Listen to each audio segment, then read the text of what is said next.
Il n'y a pas si longtemps, j'ai escaladé un volcan.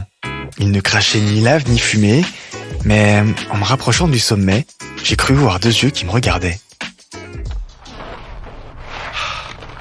J'étais sûrement déshydraté parce que l'instant d'après, je me suis cru dans le Seigneur des Anneaux. J'étais Frodon, le petit hobbit, porteur de l'anneau unique et magique, capable du pire ou du meilleur en fonction de son détenteur. Et j'étais pourchassé par Gollum, une abominable créature aussi perfide que sournoise qui voulait m'empêcher de détruire son précieux au sommet de la montagne du destin. Dans l'univers de Tolkien ou dans le nôtre, un objet ou une technologie capable de tout, ça a tendance à m'angoisser. Mais quelques pas plus haut, j'ai commencé à réfléchir. Qu'est-ce que je pourrais bien faire d'un tel pouvoir ? Une arme de destruction massive ? Ou au contraire, de création massive ? J'avais le pouvoir absolu. Ça ne vous rappelle rien ? L'intelligence artificielle. Make sense ? Make sense. Bienvenue dans Make Sense, un saut dans la pop culture pour explorer les questions de société. Un podcast de Schema Business School. Avouez-le, quand vous avez entendu parler de ChatGPT pour la toute première fois, vous vous êtes dit comme moi, non mais ce robot va me remplacer. L'IA, c'est comme un anneau de pouvoir, ce que les Anglais appellent un game changer, une nouveauté qui change tout. Mais alors comment faire en sorte que cette innovation le tombe entre les mains de Gollum ? Comment en faire une arme de création massive ? Pour me guider dans ma quête, j'avais besoin de mon Gandalf, le non moins magique Marcos Lima. Ce professeur brésilien de marketing et d'innovation à Schema Business School est membre du Schema Center for Artificial Intelligence. Et c'est aussi l'un des plus grands fans du Seigneur des Anneaux, le magicien parfait pour répondre à mes questions. 3 furent donnés aux elfes immortels, 7 aux seigneurs nains, grands mineurs et sculpteurs de la montagne. Et 9 anneaux furent donnés à la race des hommes, qui, par-dessus tout, désiraient le pouvoir. Car à travers ces anneaux, furent transmises la force et la volonté de gouverner chaque race. Mais ils furent tous dupés, car un autre anneau fut forgé. Sauron, les seigneurs des ténèbres, forgea un secret, un maître anneau pour gouverner tous les autres. Un anneau pour les gouverner tous. Bonjour Marcos Lima. Bonjour. Puisse une étoile briller à l'heure de notre rencontre. Je nous le souhaite, Marcos, je nous le souhaite. Mais quand même, à la lecture de ces vers issus de l'adaptation au cinéma du Seigneur des Anneaux, suis-je un peu parano ou encore un peu déshydraté si je vous dis que ça me fait penser à l'apparition de l'IA générative ? C'est une question qui a été posée plusieurs fois dans l'histoire de l'humanité, particulièrement dans l'histoire récente des innovations.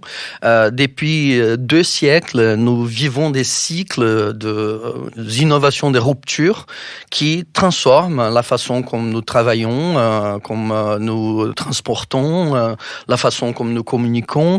Et l'intelligence artificielle est la 6e vague dans une longue tradition de ces transformations. Dans Le Seigneur des Anneaux, les premiers anneaux forgés me font un peu penser à l'intelligence artificielle traditionnelle d'avant et l'apparition de l'anneau unique à celle de l'IA générative de ChatGPT. Pour faire simple, ça vient perturber l'équilibre des forces. Je dirais que ChatGPT est pas encore ce qu'on appelle l'intelligence artificielle générale. ChatGPT a le pouvoir, certes, de forger des conversations à partir de contenus qu'il va parcourir dans le web. Et il peut créer des conversations, mais c'est pas une technologie capable de faire des tâches différentes autres que la conversation humaine ou de créer du discours. Bill Gates, dans ses cahiers de notes qu'il publie régulièrement, alerte que nous sommes encore au moins 10 ou 15 ans loin d'avoir une technologie qu'on puisse appeler intelligence artificielle générale. Et c'est celle-là, à mon avis, qui sera l'anneau du pouvoir, l'anneau unique de Sauron. Pour l'instant, ChatGPT n'est qu'un anneau de plus dans la longue histoire de création des anneaux.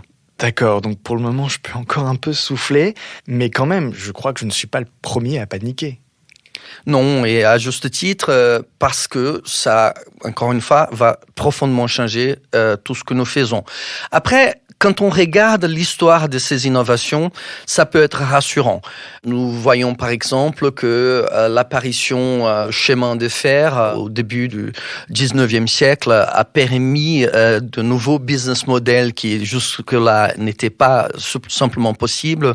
La voiture a reconfiguré les villes, la télé a reconfiguré les spectacles, et pourtant la télé, l'automobile, les chemins de fer ont créé plus de prospérité, plus de confort. Donc j'ai une tendance à regarder le côté positif et optimiste. Je crois que l'intelligence artificielle va être une technologie de plus pour améliorer la qualité de vie humaine, mais comme toutes les technologies de rupture que l'ont précédé, il y aura une période de bouleversement et d'adaptation. J'ai quand même l'impression, Marcos Lima, qu'il y a quelque chose de différent entre la télévision, le chemin de fer, l'informatique et l'IA générative.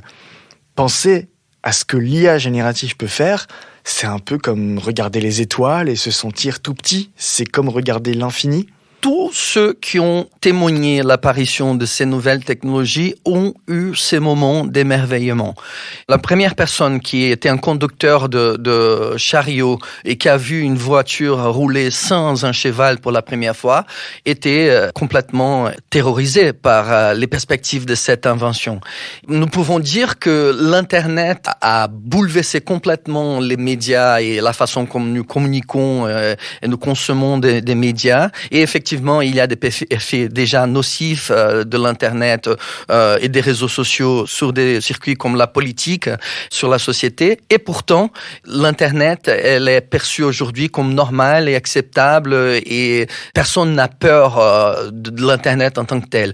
L'intelligence artificielle va être une couche de plus dans cette évolution de technologie. Je crois qu'il ne faut ni la diaboliser, ni la sous-estimer. Mais qu'est-ce qui nous fait peur dans l'IA générative ? Est-ce qu'au fond, je n'ai pas peur qu'elle me dépouille de mon humanité, un petit peu comme l'anneau l'a fait avec Gollum ? Il y a cette crainte de perdre de l'humanité. À mon avis, il y a l'espoir que cet outil puisse augmenter l'intelligence et la créativité humaine. Cette façon d'interagir avec la machine, elle va donner naissance à des nouvelles formes de créativité, à des nouvelles possibilités d'apprentissage, à des nouvelles façons de co-construction, que ce soit entre l'être humain et la machine ou la collaboration entre les êtres humains.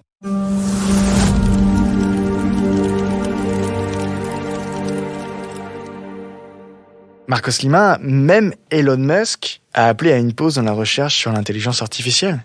Est-ce qu'on devrait en faire une ? Ceci n'est pas possible. On ne peut plus mettre le dentifrice dans le tube. L'intelligence artificielle, elle est là. Elle va être développée et utilisée par d'autres nations si les Occidentaux décident de l'arrêter. Donc la course, elle est déjà initiée. Et à nous de faire en sorte que les effets positifs de cette technologie soient plus nombreux que les effets potentiellement néfastes. En parlant d'effets néfastes, la mise sur le marché, l'apparition de l'IA générative, ça me fait aussi penser à Oppenheimer, le père de la bombe atomique. Peut-on le comparer à Celebrimbor, le créateur des Anneaux de pouvoir, voire à Sauron, le créateur de l'anneau unique ?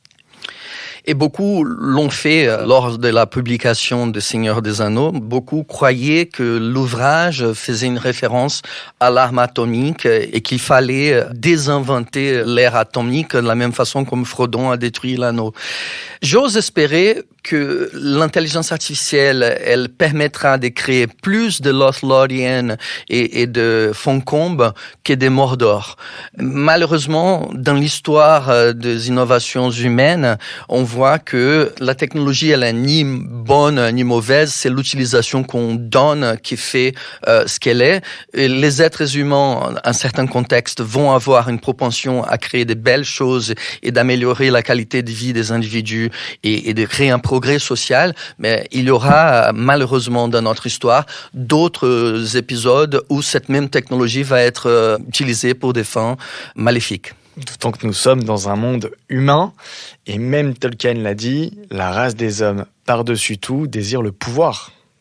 Certes, et cette intelligence, elle va donner beaucoup de pouvoir, mais elle va aussi donner des pouvoirs potentiellement à des personnes qui n'en avaient pas ou en avaient moins. Cette technologie a les pouvoirs aussi apporter solutions éducationnelles à des populations qui n'avaient pas les moyens de s'en offrir. Elle peut amener à développer des thérapies qui peuvent guérir des maladies ancestrales de l'humanité grâce à sa capacité d'aider l'intellect humain à créer de nouvelles solutions et à visualiser des datas et à créer de nouvelles molécules. Donc, il y a autant de peur que d'espoir dans cette histoire. Mais doit-on constituer dans notre réalité une communauté de l'IA, un peu comme la communauté de l'anneau dans Le Seigneur des Anneaux, et quelle serait sa mission ? Et ça, c'est un des points clés de ce qui nous apporte cette technologie des ruptures. Il y a déjà plusieurs initiatives dans ces sens et plusieurs acteurs qui parlent de créer un conseil mondial pour l'éthique dans l'utilisation de l'AI, de la même façon qu'on a, par exemple, une convention de Genève qui règle l'utilisation des armements et des armes de guerre. La question est de savoir si des individus ou des États vont être soumis à ces propositions, ou si on va avoir des actes irresponsables de certaines parties prenantes qui peuvent éventuellement transformer l'application de cette technologie en conséquences néfastes pour l'humanité, comme Sauron l'a fait avec l'anneau et ses armées d'orques. On parle beaucoup de tech for good aujourd'hui, ce qui montre bien que l'on craint une tech qui ne serait pas tournée vers le bien. Comment peut-on utiliser l'IA pour faire le bien commun ? Comment en faire une arme de création massive ? Peter Drucker, qui est un des principaux théoriciens de la gestion, il a dit que la révolution industrielle a multiplié par 50 la productivité du travail. Il a dit que nous avions un défi similaire avec la productivité de la connaissance, que nous devons désormais multiplier par 50 la productivité des travailleurs de la connaissance. Je crois que l'AI, l'intelligence artificielle, peut être un levier d'augmentation de la productivité de la connaissance et que nous pourrons faire beaucoup plus avec moins d'efforts. Nous pourrons, par exemple, avoir des outils de soutien cognitif pour développer des œuvres d'art. Personne qui n'a pas pu apprendre à peindre pourra créer ses propres peintures. Nous pouvons avoir des personnes qui ne parlent pas une langue et qui vont pouvoir avoir une conversation parfaitement normale avec quiconque sur la planète, tout simplement en utilisant un petit appareil à l'oreille. Donc, il y a des frontières de la communication et de la productivité qui peuvent être franchies grâce à ce qu'on peut appeler l'intelligence augmentée.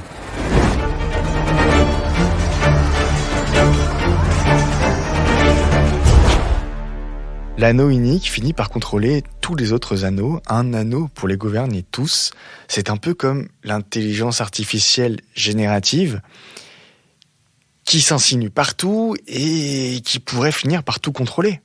C'est l'alerte qui nous lance Shoshana Zuboff, un professeur de Harvard, dans son livre « Les capitalismes de surveillance ». Et c'est quelque chose qui a été écrit avant même que l'intelligence artificielle ne soit à la mode, parce que l'Internet et les objets connectés et la possibilité de travailler des données massives sur nos localisations, sur ce que nous faisons, les sites que nous visitons, et tout ça peut en effet être augmenté par l'intelligence artificielle, et c'est un danger réel. Les dangers que l'anneau unique puisse détourner même ce qui a été conçu, les anneaux qui ont été conçus pour faire du bien, et ça peut faire du mal. Mais n'oublions pas la résilience humaine. Encore une fois, je suis un optimiste par nature et je trouve que plus nous poussons l'esprit humain contre le mur et nous essayons de priver l'être humain de liberté, plus on va créer les forces pour contrecarrer ces mouvements. Je suis persuadé, et je vois ça dans toute l'histoire de l'innovation, des inventions qui ont été conçues pour substituer le travail humain, par exemple, et qui ont, à force de lutte sociale, ont été limitées, ont été régulées, ont été justement encadrées pour empêcher que les effets néfastes se produisent sur l'emploi, sur l'éducation, sur le développement humain. Et les systèmes démocratiques vont renforcer cette responsabilité des élus de veiller à que les libertés et la vie privée des personnes soient respectées. C'est effectivement une vision très optimiste de l'avenir de l'intelligence artificielle, mais dans un monde aussi complexe que le nôtre, est-il encore possible de penser l'IA générative ? Ne peut-on pas craindre des effets pervers ? Pour répondre à votre question, j'aimerais évoquer ce que l'Institut Gartner appelle la courbe de la hype technologique, la courbe de la mode, si vous voulez, des technologies. Et cet institut, ils ont regardé plusieurs technologies au long du dernier siècle. Ils ont constaté qu'ils obéissent à un comportement typique. D'abord, on a des attentes irréalistes, surdimensionnées par rapport à ces technologies, mais également de peurs surdimensionnées par rapport à ces technologies. Ensuite, on connaît un creux, une espèce de vallée de désenchantement, et quand on devient beaucoup plus réaliste sur ce que cette technologie ne peuvent pas faire. Petit à petit, on monte la pente de la conformation de cette productivité et on arrive à un plateau de la productivité. Je crois que la même chose va se passer avec l'intelligence artificielle. Actuellement, avec le lancement de ChatGPT, qui impressionne beaucoup par sa capacité à analyser de façon probabilistique les mots d'un discours convaincant, nous sommes au sommet des attentes. Nous trouvons que l'intelligence artificielle peut tout faire, qu'elle va tout remplacer, que le monde ne sera jamais plus comme avant. Dans quelques années, nous serons passés de cette phase et nous allons nous rendre compte que finalement, la place de l'humain est encore là et qu'il y a la place pour la créativité, pour l'empathie, pour des associations libres que la machine ne peut pas faire et que la meilleure solution, c'est l'association entre homme et machine. Je crois que c'est le grand champion d'échecs, Garry Kasparov, qui disait que son meilleur adversaire n'était pas un homme, n'était pas une machine, mais un ensemble de personnes qui collaboraient autour d'une machine pour prendre la meilleure décision à chaque tour du jeu d'échecs. Donc, il appelait ça le centaure. Les centaures, comme la figure mythique, un cheval qui a la force brute de l'animal, mais qui est chapeauté par une personne avec l'empathie de l'être humain, avec la vision de l'être humain, avec l'imagination de l'être humain. Et je suis persuadé que l'intelligence artificielle, elle va créer cette figure mythique qui va permettre aux individus et aux groupes de faire plus qu'il ne serait possible de le faire sans ces outils. Il y aura possibilité de visualiser des données qui seraient invisibles sans ces outils. Il y aura la possibilité de trouver de thérapies pour guérir certaines maladies qui ne seraient pas possibles sans cette collaboration homme-machine et entre les individus et la machine, qui vont créer de nouvelles dynamiques de la connaissance. Nous allons multiplier par 50 la productivité de la connaissance, comme le prévoyait Peter Drucker. Doit-on détruire l'intelligence artificielle comme on a détruit l'anneau dans Le Seigneur des Anneaux ? Je trouve que nous avons une chance unique. Ce que nous avons actuellement n'est pas encore l'anneau unique. Il faut savoir que l'intelligence artificielle générale est un plateau de puissance de l'intelligence artificielle qui est encore, selon les experts, 1 décennie, 2 décennies devant nous. Ce que nous avons actuellement, c'est des petits anneaux qui font de belles choses et des choses impressionnantes, mais ça reste des anneaux magiques. Ça semble être quelque chose de magique, mais ça n'a pas encore le pouvoir de complètement changer le monde. L'intelligence artificielle générale, celle-là ne sera pas seulement une machine de conversation comme ChatGPT, mais elle pourra se comporter exactement comme un être humain dans n'importe quelle situation. Contrairement au personnage de Seigneur des Anneaux, nous avons le temps de nous préparer à ces scénarios futurs. Nous avons le temps d'adapter nos institutions.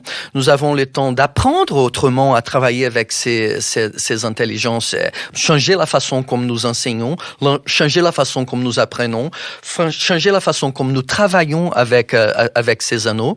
Ce qu'il faut, Kevin, c'est de distinguer entre l'intelligence artificielle générative à la ChatGPT, qui reste une intelligence artificielle spécifique. Elle est spécifiquement conçue pour générer de la conversation. On peut la comparer à un petit anneau du pouvoir qui a une fonction bien spécifique de faire pousser les arbres ou d'augmenter la fertilité de Lothlórien, par exemple. L'intelligence artificielle générale, cela n'est pas encore arrivé et elle, on peut le comparer à l'anneau unique. L'intelligence artificielle générale permettra de faire n'importe quelle tâche à la place de n'importe quelle personne avec n'importe quel niveau d'expertise. Et cela peut être un scénario catastrophique qui permettra de remplacer n'importe quel être humain et de rendre l'être humain obsolète, comme l'a discuté Noah Harari dans son livre Homo Deus. Dans son livre, il a alerté sur la possibilité que les algorithmes deviennent tellement puissants que l'être humain devienne complètement obsolète. Nous ne sommes pas encore à ces niveaux. Pour l'instant, nous avons des petits anneaux de pouvoir et nous avons le temps de nous habituer à ce qu'ils peuvent faire ces anneaux avant l'apparition, avant que les grands anneaux uniques ne soient retrouvés, c'est-à-dire avant que l'intelligence artificielle générale ne soit inventée. Sauron est encore dans l'ombre et nous avons encore une chance de lui laisser. Vous avez tout compris. Merci Marcos Lima. On vous garantit que cet épisode n'a pas été écrit par ChatGPT. Pour recevoir une alerte dès la sortie des suivants, abonnez-vous à Make Sense sur votre plateforme préférée. Et dites-nous quel thème vous aimeriez voir abordé. Pour en savoir plus sur Schema, rendez-vous sur schema.eu.